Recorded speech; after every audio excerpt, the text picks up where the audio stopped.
জীবনে চলার পথে তুমি দুই ধরনের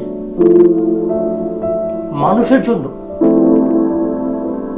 কাঁদো, অর্থাৎ চোখের জল ফেলো। দুটোই কিন্তু কষ্টের চোখের জল, আনন্দ আর নয়, মানে আনন্দের জন্য চোখের জল সেটা নয়, দুটোই কিন্তু কষ্ট থেকে নেমে আসা চোখের জল। প্রথমটা হচ্ছে যাকে তুমি খুব ভালোবাসো সে যদি চলে যায়, চলে তো যাবেই, চলে যাবে। সে চলে যাওয়ার পর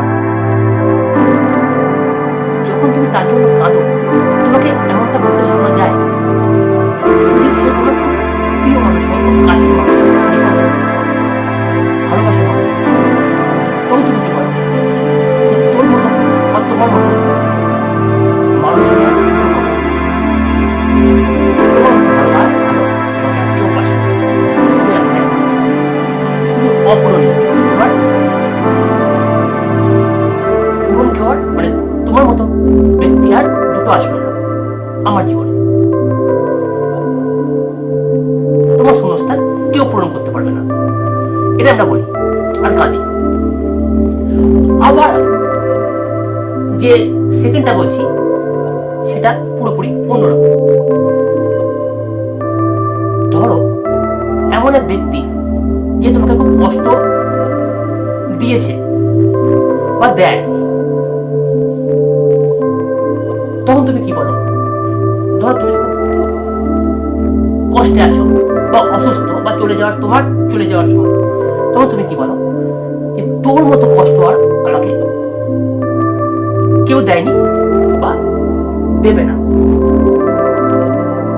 তোর মতো বা তোমার মতো কষ্ট দেওয়া মানুষ, এরকম টাইপের মানুষের শূন্যস্থান আর পূরণ কেউ করতে পারবে না। তুমি এতটাই বদমাইশ, এতটাই শয়তান, আমরা এটাও বলি। তখন আমরা চোখের জল ফেলি, সেটাও হচ্ছে কষ্টের জন্য চোখের জল। আমরা যেমন ভালোবাসা মানুষের জন্য চোখের জল ফেলি, তেমনি শয়তান মানুষের জন্য চোখের জল ফেলি। এটাই হচ্ছে মূল ব্যাপার।